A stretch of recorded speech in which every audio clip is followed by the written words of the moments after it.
A partir de este momento finaliza el horario apto para menores. El siguiente contenido muestra insultos, violencia gráfica, ofensas y sexo explícito. A la pelotita. Bueno, vamos de vuelta. Carlos, ¿me subís al retorno? A partir de este momento comienza BSO, Banda Sonora Original. Temporada 10. Somos cine. Somos radio. Somos textos. Have you ever seen a grown man naked? Somos 10 temporadas de contenidos. Diego Cirulo, En este mundo, cualquier desgracia se puede convertir en un producto. Fabio Villalba A veces un espíritu con el cual estamos de acuerdo y nos cae bien y a veces no, ¿no? Obviamente. y su millón de amigos te llevan de la mano por el hermoso mundo del cine. Ajá, hermoso mundo del cine. Mamma mía. BSO, temporada 10. ¡Argentina! ¡Argentina! Nos encontrás cada 15 días en www.bsoradio.com.ar y en todas nuestras redes.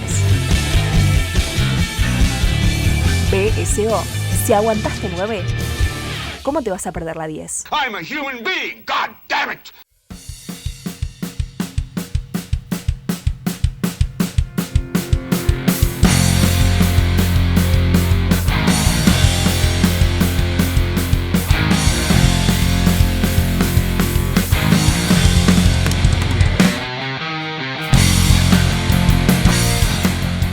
Señoras y señores, bienvenidos a una nueva entrega de Banda Sonora Original. Estamos en este nuevo modo, en esta temporada número 10, que es los capítulos quincenales de BSO. Decidimos que un poco menos es un poco mejor, o tal vez porque decidimos que no tanta información para sus oídos, sino mejor información. Vaya uno a saber, ¿no? En realidad estoy elucubrando teorías porque realmente no lo sé. Fue una decisión más bien fáctica y práctica. Estamos aquí de vuelta, tercer capítulo de la temporada 10, ¿sí? Estamos cerca del capítulo 300. Y la persona que está del otro lado, esta vez con nosotros, participó con el capítulo 200 y participó antes. O sea, imagínense cuánto hace que lo conocemos al invitado del día de hoy. Pero antes tengo que hacer una pequeña introducción, ¿sí? Justo el día que está saliendo esta película, este podcast, se cumple un nuevo aniversario del nacimiento de un director muy particular, polémico, amado por muchos, odiado por otros, discutido desde hace muchísimo tiempo, y han habido ríos de tinta en relación justamente a Orson Welles, que hace muy poquitos días, de hecho, si pensamos en los tiempos que cambian y el tiempo cinematográfico, el tiempo del podcast y el tiempo real, cuando estamos grabando se está cumpliendo un 80 aniversario de la premiere de la película más emblemática justamente, o más recordada, vaya uno a saber, de este director, que es Ciudadano Kane. Y para hablar de esa película está nuestro queridísimo amigo de Constitución, el amigo Salvador Savarese. ¿Qué haces, Salva? Muchas gracias por haberme invitado a hablar de esta película, Diego.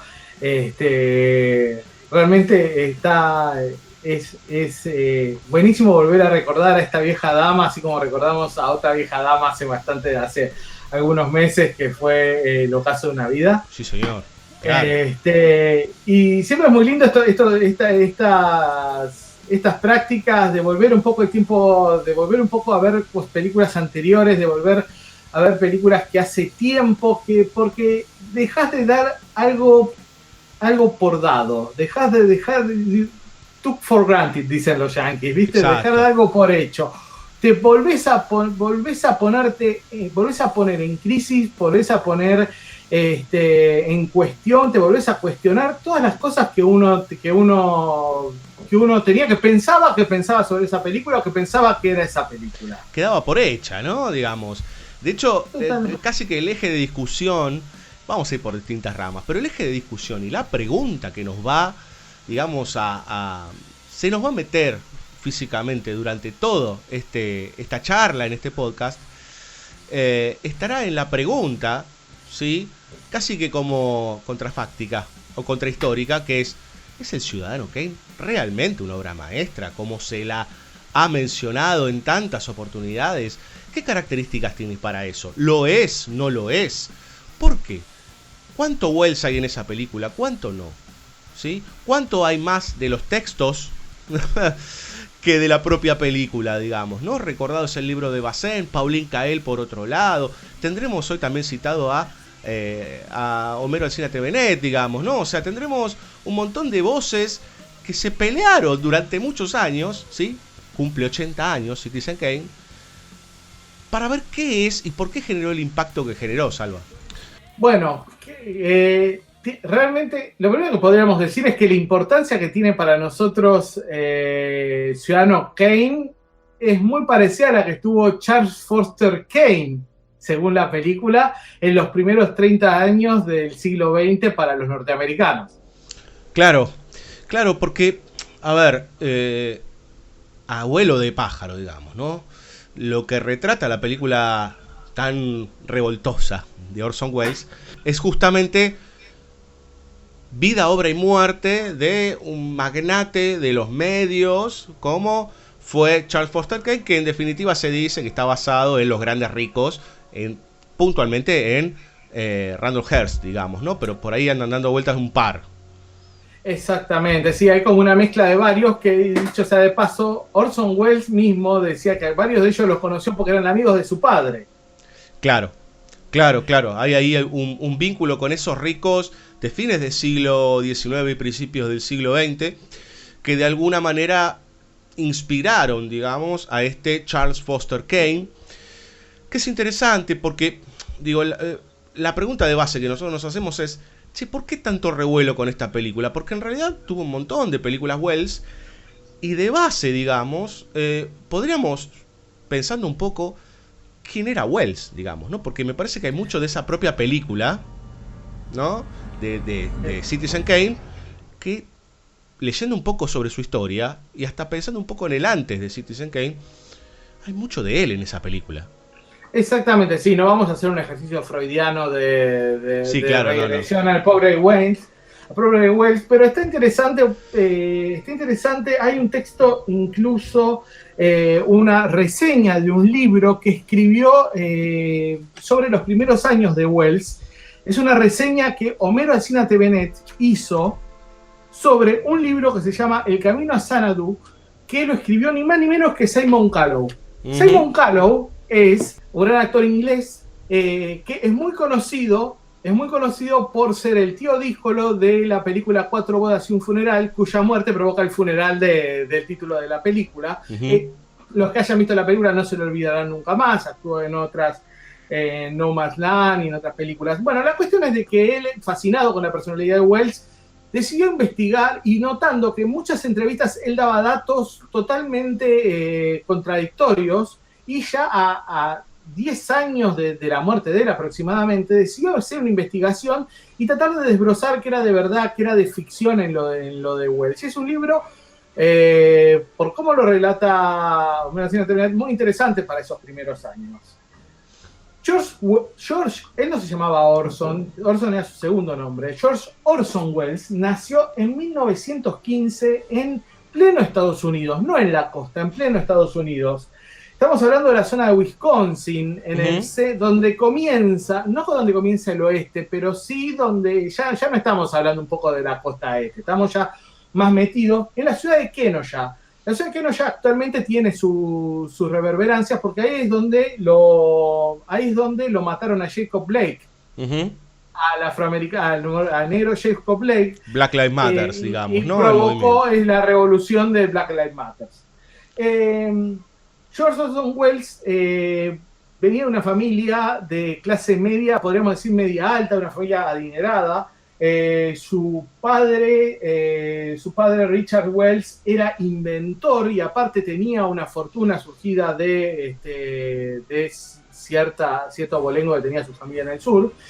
Y su madre, gran modelo para Welles, se llamaba Beatrice Ives, era pianista, era una especie de socialite porque venía de una especie de familia adinerada. Y era sufragista, o sea, era una mujer con mucho sentido de la militancia política. La madre de Wells muere a los 9 años, el padre muere pocos años después. Wells queda en manos de un amigo en el cuidado de un amigo de su familia, que es el Dr. Bernstein. Casualidad. Casualidad, que él le confesó en su momento que estuvo siempre muy enamorado de su madre. Y es un chico que ya tiene un dinero que queda en un fondo que va a ser administrado por el Dr. Bernstein y al cual él va a acceder a los 25 años. Mientras tanto, para los 14 y 16 años, aún con su padre ya vivo, él va a una escuela que se llama la Escuela Todd. Es una escuela progresista como diríamos, ir a una escuela, no sé, actualmente una Waldorf o algo así. Esas escuelas que potencian en los lados más artísticos, los lados, digamos, menos escolares que uno espera que la escuela potencie. Ahí él comienza a actuar y dirigir en conjuntos teatrales del colegio. En 1931, ya a los 16 años, se va durante un verano como pintor ambulante a Irlanda. Y como llegaba el invierno, decidió presentarse en uno de los teatros importantes de Dublín, el Gate Theatre. Mintió sobre su edad y fue llamado a actuar haciendo diversos papeles. Ahí lo conoció a Michael McLemore, que después que fue su gran maestro de teatro y que después, años más tarde, sería llamado por Wells para hacer de Iago en Otelo. Bueno, vuelto a América, él consigue ser llamado para teatros en la costa este y en una representación de Romeo y Julieta es visto por una persona muy importante en los principios de Wells y muy importante en el cine, que es John Houseman. John Houseman, por ejemplo, el tipo fue productor, factotum, aparte fue productor ejecutivo, fue empresario teatral y al final de sus últimos años fue actor. De hecho, es el que relata la leyenda del comienzo en la película La Niebla de John Carpenter, por ejemplo, para que sea reconocido. Bueno, John Houseman arma una sociedad con él. Y gracias a John Houseman, él conoce la radio, donde hace varias obras de ficción, aprovechando su voz,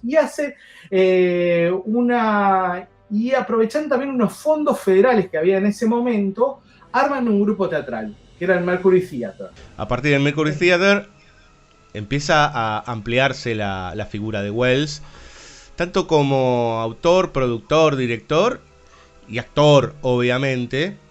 Él había interpretado algunos personajes, llegó a interpretar a Hitler y a Mussolini, si no recuerdo mal, en algunas... Hizo una función, fue en una época totalmente rupturista. Sus obras eran bastante rupturistas, las referencias que hay eran de unos efectos, trabajar mucho sobre la parte sensorial del teatro, con muchos efectos lumínicos, con mucho énfasis en decorados de tintes expresionistas, y de enfoques de obras clásicas, dándole un enfoque contemporáneo. Por ejemplo, hizo una adaptación de Julio César de Shakespeare, ambientada totalmente en la época moderna, con alusiones, en la época actual de ese momento, con alusiones al fascismo mussoliniano. También fue uno de los primeros en hacer obras de teatro de importante envergadura, con elencos totalmente negros, incluso adaptando una obra de teatro, un texto Native Son, un texto que fue muy difícil de hacer en Estados Unidos, que de hecho cuando hubo que hacer su adaptación cinematográfica solo se pudo hacer en otro país que no fue Estados Unidos ni Francia, sino Argentina. Claro. Y también de ahí, del Mercury Theatre, nació la Guerra de los Mundos, digamos, ¿no? Exactamente, el affair Guerra de los Mundos, porque ellos tenían un contrato con la radio, con la CBS, creo, la NBC, empezaron en la NBC, siguieron en la CBS. El punto es que tenían un buen contrato con la radio, y con su grupo de colaboradores hacían una especie de series antológicas adaptando diferentes obras. Una de ellas se les ocurrió adaptar La Guerra de los Mundos y le dieron un enfoque tan realista, incluso tan metatextual, ya que simulaban con un ataque alienígena, pero en el marco de una emisión radial. Sí. En el marco de una emisión radial, que era interrumpida por esa invasión alienígena. Ladies and gentlemen, the director of the Mercury Theater and star of his broadcast, Orson Welles. We know now that in the early years of the 20th century,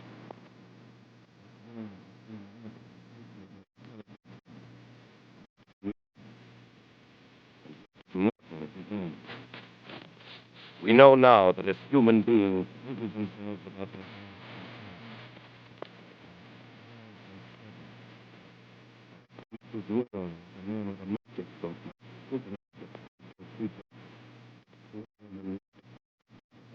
Estamos hablando ya del año 1938, estamos hablando donde Hitler ya había anexionado ya había anexionado todo el centro de la mitad de todo lo que sería la cuestión de los Sudetes.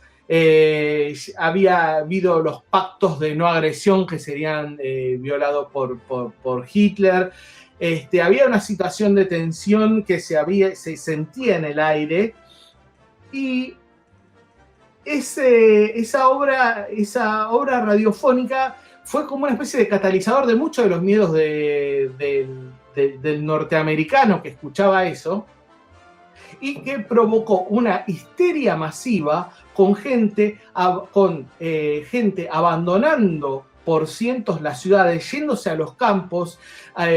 Hubo casos de abortos espontáneos, hubo casos de suicidios, todo porque realmente la gente pensaba que los marcianos estaban invadiendo la costa este de Estados Unidos. Sí, y también hay una versión dando vueltas por ahí, como refutadora de leyendas, citando un poco a Dolina, que dice que no hay ningún tipo de indicio escrito ni nada de que eso haya sucedido, lo cual tampoco nos importa demasiado. No, pero antes, como ya escuchamos, nos dice John Ford, cuando la leyenda se vuelve realidad, imprima la leyenda. Claro, totalmente.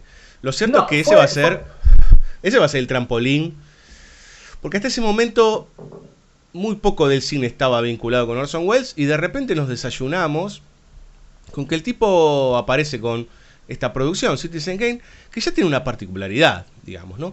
Que ya también es un eje de discusión.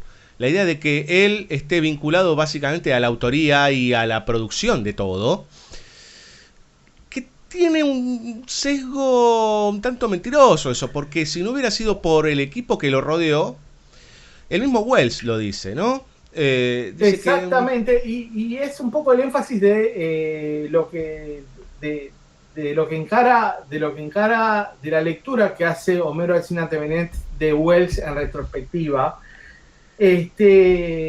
comparándolo, o sea, resaltando su figura de director, pero como tal, es decir, como la figura que encompasa, que trabaja. Hay una frase, voy a traer acá una frase textual de Homero Alsina Benet, el tema de la autoría en Welles. El apoyo de Welles en sus colaboradores, incluyendo los conflictos resultantes, tiende a rectificar el mito de la creación por un solo hombre, leyenda tan cara a muchos críticos franceses y a su invento de un cine de autor, que en este caso, previo a Ciudadano Kane, se extendería a un teatro de autor o a una radio de autor. Al corregir la leyenda, y acá se refiere al autor del libro del Camino a Xanadu, Simon Callow señala ante todo que en actividades que exigen equipo, teatro, radio, cine, puede y aún debe existir una personalidad dominante, pero es absurdo atribuirle la autoría única. Claro. De hecho, en una entrevista a Welles dice algo que es muy interesante. Dos cosas. Primero, que él se da cuenta en un momento que no tenía ni idea. Primero, él dice: me pasé un mes viendo La diligencia de Ford, ¿no? Y creía que eso era exclusivamente el cine, y hasta me di cuenta después, cuando aparece Greg Toland, que es el director de fotografía, que se le presenta a Welles y le dice: bueno, yo quisiera estar en su producción, un tipo con mucho prestigio en Hollywood. Él se da cuenta que, claro, que él había asumido a partir de La diligencia que ese era exclusivamente el código, digamos, que él tenía que utilizar, en donde, por ejemplo, en La diligencia, justamente Ford, por su maestría, podríamos decir, hay momentos en donde La diligencia va de izquierda a derecha, derecha a izquierda, los indios van de derecha a izquierda y viceversa. O sea, hay saltos de eje evidentes que uno ni siquiera los nota porque la aventura prima, digamos. Pero él en el estadio analítico dijo, bueno, esto es así, digamos, no importa si es izquierda, derecha o arriba, abajo y demás. Y Townland, cuando se le pone frente a frente, le dice, no, mire, esto se explica en 3 horas, le dijo. Yo se lo explico en 3 horas, el cine se explica en 3 horas. Después estará en lo que hacemos, digamos, ¿no? Donde le cimenta de alguna manera lo que serían las bases narrativas cinematográficas. Es interesante porque de alguna manera eso se contrapone con esta idea de Welles como el mastermind, digamos, ¿no? Como el genio absoluto que ya tenía todo incorporado. Un tipo que inclusive a veces hasta se contradecía, digamos, ¿no? Por momentos tenía un ego imponente y decía, esto es todo mío, digamos, ¿no? Es muy interesante ver a través del tiempo como Welles mismo se respondía y decía cosas como respondiendo a un Welles más joven o diciendo todo lo contrario.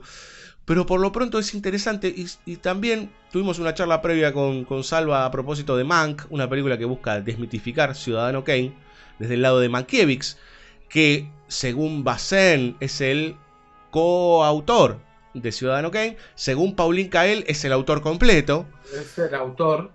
Entonces ahí hay toda una discusión, sobre todo y fundamentalmente me parece que va a ser lo más rico que vamos a tener durante toda esta charla, que es, bueno, ¿cuánto hay de Orson Welles en Ciudadano Kane y cuánto hay de mito en la figura de Orson Welles, digamos, también, ¿no? Una de las que yo creo que el mejor regalo que le podemos hacer al Ciudadano Kane y a Orson Welles en estos 80, para estos 80 años, el mejor presente para este cumpleaños, es decir, que el Ciudadano Kane no es, vamos a usar la palabra mejor, pero sabemos que no es la palabra mejor. Ciudadano Kane no es la película donde Orson Welles usa los recursos cinematográficos de una manera más depurada a los efectos que él los quiere utilizar. Que muchas de sus películas posteriores son mucho más depuradas formalmente que el Ciudadano Kane, que el mismo Orson Welles no pensaba que el Ciudadano Kane fuera su mejor película, que la canonización de el Ciudadano Kane, es un poco perniciosa, ya que obtura, por un lado, genera una especie de canonización de la figura del autor, que esa canonización impide tomar al director de cine como lo que es un laburante como cualquier otro. Exactamente. Y no solo en el sentido del equipo cinematográfico, no solo en el sentido del equipo cinematográfico, donde, bueno, es un tipo, es el primum inter pares, pero es un laburante como los otros, sino también en el sistema, digamos, en el mundo. Digo, no hay nada que haga que un director de cine sea mejor que el que atiende el supermercado de la esquina. Claro. Bueno, pero ahí está la elevación de la idea del auteur, como decían los Cahiers. Desgraciadamente hubo una idea beligerante sobre la teoría del autor funcionó perfectamente y sigue funcionando un poco para no perder de vista la figura del director, que tiene su impronta, que digamos, que básicamente lo que primero es unifica ese caos de diferentes voces haciendo lo suyo. Bueno, alguien las tiene que embarar, las tiene que encuadrar, ponerlas en el mismo lugar. También tener un poco de expresión personal, un uso personal de las cuestiones técnicas. Pero bueno, eso sirvió en su momento, en un momento en donde no estaba completamente resaltado ese tema. Como decía Andrew Sarris, digamos, el autor es como el sol, siempre estuvo. Hubo una teoría del autor que dijo, oigan, existe. Claro. Pero por otro lado, hay hay un tema que es mucho más, que creo que también es mucho más importante, que es que la canonización del ciudadano Kane también obtura la posibilidad parcializa el cine departamentaliza el cine en diferentes autores. Entonces, el cine el cine no deja de ser, termina siendo una sucesión de personas que hacen películas, en vez de una sucesión de películas, algunas de las cuales están hechas siguiendo un programa estético por ciertas personas. Claro. Este es el culto más a la personalidad que a la propia producción cinematográfica, digamos, ¿no? De hecho, hay bastante de eso en relación a Wells también, digamos, al propio Wells. Claro, Wells siempre fue un personaje bigger than life, y esa es la segunda parte de este homenaje de este regalo que le podemos hacer al Ciudadano Kane, que es que Wells es mucho más que el Ciudadano Kane, y que para resaltar la figura de Wells, a 80 años de Ciudadano Kane, hay que bajar un poco la espuma del Ciudadano Kane. Sí, yo hasta pensaría, porque mucho queda flotando en el aire y después por ahí uno no vuelve a revisar las películas, digamos, ¿no? Nosotros, Salva, nosotros somos más o menos de la misma generación, estamos en la generación que pasaron los 40, y nosotros cuando estudiamos nos decían que Citizen Kane era el comienzo del manierismo en el cine, digamos, ¿no? Porque sí, o sea, había una teoría que era el comienzo, y también el comienzo del cine moderno, que eso lo dice de alguna manera Bazin, podríamos decir, pero nos quedamos con eso, digamos, ¿no? Lo cual tampoco explica la película y tampoco explica Wells, digamos, ¿no? Entonces eso por efecto derrame va para todas las películas de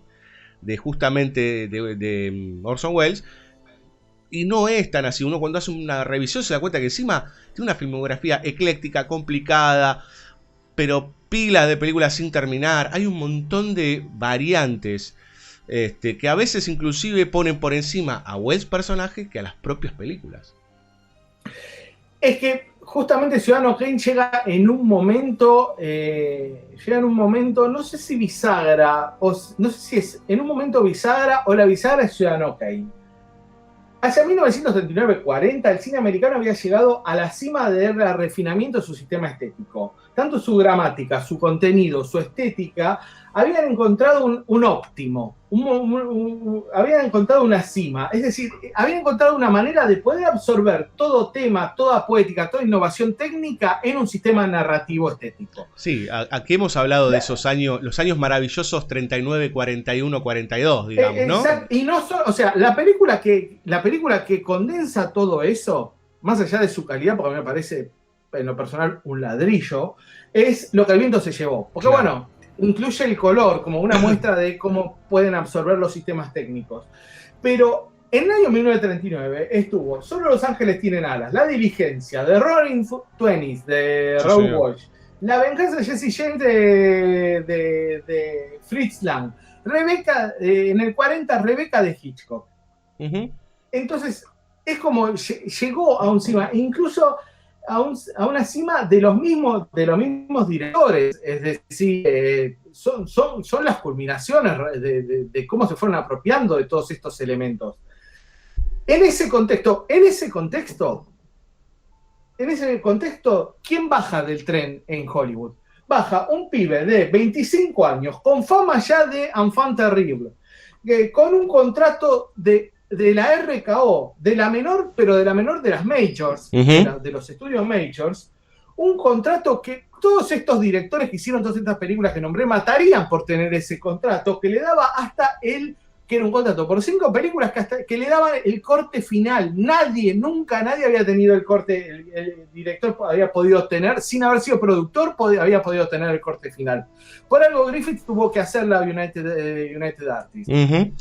Lo cual también es un tema de recorrido en la vida de Wells, el corte final, ¿no? Básicamente Ciudadano Kane es una obra faraónica en todo sentido. De hecho, era una película que... Como faraónico fue Xanadu. Exactamente. Digamos, es un contrato faraónico a Wells, un pendejo de 25 años, que el mismo Wells cuenta, ¿no? Que cuando le otorgan todos esos poderes, el tipo está comiendo en un bar y lo viene a encarar War Bond, la estrella del momento, y le corta la corbata y le dice, lo arreglamos afuera. Como, ¿de dónde saliste, nene? Digamos, ¿no? Y él cuenta que se cagaron a trompadas, no lo sé. Más allá de esto, bueno, lo habrá mandado John Ford. es probable, claro, es probable que lo haya mandado John Ford. Se tapó un ojo y le dijo, imprime la leyenda. Claro, entonces también digo, porque también pensando en esta idea que a nosotros nos decían hace aproximadamente 20 años cuando estudiábamos, de que era el inicio de un manierismo, que después es muy discutible esto, pero también se la puede entender como un mojón en el sentido que decís vos, digamos, ¿no? De repente aparece un pibe al que le dan todos los poderes habidos y por haber y hace una película que tiene una cantidad enorme de caprichos, vamos a decirlo, porque empieza a pedir un montón de cosas, porque empieza a hacer un montón de cosas, se toma los tiempos que quiere, tiene un equipo de ensueño, porque está... Así como decíamos recién de Greg Toland, está Bernard Herrmann en la música, empiezan a aparecer tipos por todos lados, Robert Wise en el montaje, o sea, gente que de peso pesado. Robert Wise estaba armándose, podríamos decir. Estaban armándose, pero claro, entre él y Mark Robson, futuros grandes, claro, total. Futuros directorazos. Tipos que estuvieron ligados al cine B, digamos, ¿no? También. Al principio, exacto. Sí, al cine B. Trabajaron mucho con Val Newton. Totalmente, la famosa neología, los 9 películas de Val Newton. Pero, digo, como mojón pasa eso, digamos, ¿no? Que la película, lo que rodea la película es una explosión. Totalmente. Mira, yo justo encontré una frase y había algo de misión. Te voy a leer una frase que encontré que está muy lindo. Que lo dice otro enfant terrible, en un momento ya de sosiego, que lo dice François Truffaut cuando se edita las entrevistas de Bazin. Sí, señor. Y es algo que escribe François Truffaut 20 años después de los 400 golpes. Ajá. Y escribe sobre Wells. Dice, por todo tipo de razones fáciles de imaginar, Orson Welles era más famoso que popular en Estados Unidos y sus andanzas suscitaban más curiosidad que simpatía. Desde su llegada a California, el mundo de Hollywood iba a alimentar desde el principio una hostilidad hacia él que con los años nunca llegó a desmentirse. Así que Orson Welles en 1939 debía de saber muy bien que tenía la obligación de entregar no solo una buena película, sino la película. Una obra que resumiera 40 años de cine al tiempo que defendiera posiciones contrarias a lo que se había hecho hasta el momento. Un film que fuera a la vez un balance y un programa, una declaración de guerra tradicional, una declaración de guerra al cine tradicional y una declaración de amor al medio. Lo cual también, de alguna manera, a ver, es todo lo gigante alrededor de una película, digamos, ¿no? Lo previo y lo posterior, ¿no? Todas las expectativas y todo lo que vino después, digamos, los ríos de tinta en relación y de charlas y de debate de café sobre Ciudadano Kane, ¿no? Hay una frase muy linda en el libro de entrevistas a directores de cine de Peter Bogdanovich, ¿Quién demonios lo hizo? Hermoso, que él toma así como una especie de divisa, como una especie de lema del libro, una frase que le dijo von Sternberg, después de narrarle cómo había sido su triunfo con todas las películas de Marlene Dietrich, y antes que empezara su caída, y dijo, qué bueno que hizo sus películas, sí, pero después de eso hubieron algunas páginas de más. Claro. Pasaron algunas cosas más. Claro. De alguna manera eso también explicaría un poco a Wells, digamos, ¿no? Ustedes fíjense, ahora nos vamos a meter bien en crudo en Ciudadano Kane, pero después de todo lo que sucedió fuera y dentro de la construcción de Ciudadano Kane y película Ciudadano Kane, él tiene como destino hacer The Magnificent Ambersons, digamos, ¿no? Otra película que también es mencionada históricamente como el comienzo del Wells, claro, del Wells itinerante, digamos, ¿no? Inmediatamente, o sea, al año siguiente, 42, digamos, ¿no? En donde él hace una película enorme, pero que ya le dicen, che, flaco, no puedes tener tanto poder. Entonces, él se empieza a quejar de esto que va a ser, creo que durante toda su vida, digamos, ¿no? Es el tema de no me toquen, ¿no? Había un sketch del Superagente 86 que el pianista decía, no toque mis dedos, digamos, ¿no? Déjeme tocar. Y que la compañía o la mayor o los productores le decían, no, pero hay que remontarlo, hay que cambiarlo. Empezaba a aparecer una cantidad de conflictos que creo que lo van a recorrer a él en toda el resto de su filmografía, digamos, ¿no? El problema del corte final, el problema de la autoría, digamos, que él pretendía. Y el tema de respeto de sus tiempos. También, digamos, ¿no? Y el tema de respeto de definir cuando una obra está completada como no. Y bueno, ese justamente, sí. Bueno. No me acuerdo si era el caso de Tintoretto, allá en el siglo XV-XVI, que fue reconocido como uno de los primeros artistas que pudo decirle al tipo que le encargaba la obra, de que sea él el artista decir cuándo la obra está terminada, claro, y no la persona que le pedía la obra. Claro, claro. Ahí hay un tema, Salva, también para discutir. Porque en algún punto, digo, obviamente que a uno le prima la idea de que el tiempo del que produce, del artista, digamos, del laburante que está haciendo, vamos a ponerlo en estos términos, del laburante que está haciendo la obra X, también está vinculada con el que se la pide, digamos, ¿no? Y creo que hay bastante discusión al respecto de cuánto tomo, cuánto doy, ¿no? Che, me están diciendo, digo, y pienso, qué sé yo, en Coppola con Apocalipsis Now. No puedo hacer nunca más eso, porque las medios le dijeron como, pará, ¿no? Te fuiste a las nubes, digamos, ¿no?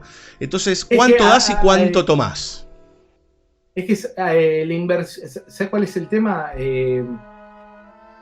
En Estados Unidos la película es una inversión. Claro. Entonces, como toda inversión, hay una persona que pone el dinero, hay un tiempo en donde esta persona espera obtener el dinero, ese dinero de vuelta, y con un cierto margen de beneficio. Claro, totalmente. La historia muy pocas veces se contó en cine, hay muy pocas películas que contaran que en realidad las películas se hacían en la zona oeste, pero son financiadas en la zona este. Sí, Wall Street. Los bancos le daban préstamos a los estudios que generaban intereses, y entonces la devolución tenía que ser eso más los intereses. Uh-huh. En el caso particular, justamente trajiste el caso de Apocalipsis Now, desde el momento en que fue financiada, todo el mes en que la película no estaba terminada, no generaba beneficios, generaba $250,000 de interés. Claro. $250,000 de interés. Claro. O sea, por un lado está esa presión, que es la presión económica, obviamente, y después está algo que, digo, no sé cuánto se menciona, digamos, ¿no? Pero que los tipos que manejaban las majors, que eran tipos, no es que eran tipos que manejaban guita nada más, eran tipos que sabían, digamos, ¿no? Eran gente que sabía de cine. Esa cosa de que eran banqueros es medio una pavada, digamos, ¿no? Porque son los banqueros estaban en la costa este. Exactamente. Los que sabían de cine estaban en la costa oeste. Exactamente. Exactamente. Eso tipo, también lo que entendían es que, bueno, Orson, hay un límite también, digamos, ¿no? O sea, así como está el tema de la plata, me parece que también está la otra discusión, que es, bueno, ¿hasta dónde llevas tu ego? ¿No? Digo, un personaje con un ego enorme, como es Orson Welles, y me parece que esa disputa casi que queda como, ¿viste cuando salpica o cuando tirás la piedrita y hace patito en el lago? ¿No? En el agua. Sí. Eso durante toda la historia de Orson Welles. El dilema de sistema sí, sistema no, mayor sí, mayor no, autoría sí, autoría no. Es algo que está todo el tiempo en discusión. Y había otro tema más que siempre se vio mucho en Orson Welles. Es esa capacidad o incapacidad de a veces morder más de lo que podía. Claro. De meterse en empresas en demasiadas empresas al mismo tiempo, que por fuerza alguna tenía que dejar afuera. Exactamente. Meterse en más cosas de las que podía hacer. Y Y eso a veces le jugó en contra o quizás necesitó de un sistema de producción un poco más flexible que el norteamericano. Claro, de hecho, no sé, yo por ahí estoy mintiendo, pero tiene récord de películas sin terminar. Tiene un montón de películas sin terminar, más allá más porque le llevaba mucho tiempo el hacer las películas, porque se quedaba mucho tiempo montando una película.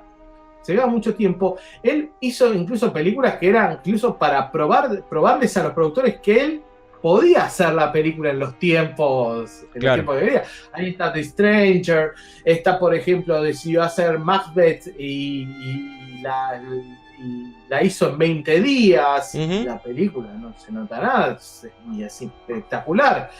Entonces la podía hacer, pero había cierta prerrogativa de él con el tema del montaje, donde exigía una especie de laxitud, que había sistemas productivos que te lo podían dar y sistemas productivos que no te lo podían dar. A ver, por dar un ejemplo acá, es decir, estaba Lucrecia Martel haciendo Sama. Haciendo Sama, creo que había llegado a la etapa de postproducción. Lucrecia Martel tiene un percance de salud y tuvo que estar un año afuera, un año sin poder seguir la postproducción, y se la pudo esperar hasta que después se la pudo. Claro. Bueno, no sé, por dar otro ejemplo. ¿Se podría haber hecho en Estados Unidos? Claro, sí. El tema, uno más extremo es Esteban Sapir, que hace una película cada 20 años, digamos, ¿no? Se toma su tiempo para hacer una película, digamos, una cada 20. O por ahí, un ejemplo más evidente, digamos, ¿no? Pero ya más cercano a nosotros es Cameron. Cameron tiene poder total hoy, digamos, ¿no? Él hace lo que se le canta, más o menos, porque ahora encima por varias de sus obras son pertenencia de Disney. Pero cuando empezó, hasta cuando hizo Piranha 2, su primera película, le dijeron, no, córrase señor, y se la montó otro. Y después Terminator la hizo con 2 mangos, ocultándose de la policía porque no tenían un peso. En tal caso uno puede pensar que el control total de Wells fue prematuro. ¿Se entiende? Entonces, 25 años, una obra delirante, megalómana, enorme, con pilas de estrellas a nivel técnico. Claro, y control total, digamos, eso puede traer, digamos, como de manera prematura, consecuencias a posteriori. Y también, obviamente, todas las estructuras reaccionarias que puedan haber en relación a eso, digamos, ¿no? Yo creo que también fue un caso de aprendizaje. Wells tuvo que aprender cómo ajustar su sistema creativo a las exigencias de las exigencias económicas y estéticas que les exigían diferentes modos de producción. De la misma manera, el sistema hollywoodense tuvo que aprender cómo manejar un talento del estilo de Kubrick, del estilo de spoiler. Con el estilo de Wells, porque 20 años más tarde Kubrick exigió la misma prerrogativa y no tuvo problema. Era otro mundo ya. Y los estudios estaban cayendo a pedazos. Pero eran estudios. Sí. Quizás hasta con gente que sabía menos de cine, te diría. Es probable, claro. Y sí. ¿Entendés? Sí. Todavía quizás un tipo quizás un tipo como Zanuck lo hubiera entendido más el estilo de Wells. De Wells o de Kubrick en este caso, pero Kubrick lo consiguió a su manera, trabajando con un sistema personalísimo de producción, pero bueno, lo consiguió en medio de Hollywood. Sí, totalmente. Vamos a escuchar un poco de música. Vamos a bajar un poquito el tono, por lo menos un poquito, vamos a dejar la palabra por unos segundos. Vamos a escuchar al gran Bernard Herrmann, que es dueño de la banda sonora justamente de Citizen Kane, con Newsreel of Charles Foster Kane, parte de la banda sonora justamente de esta película que estamos celebrando.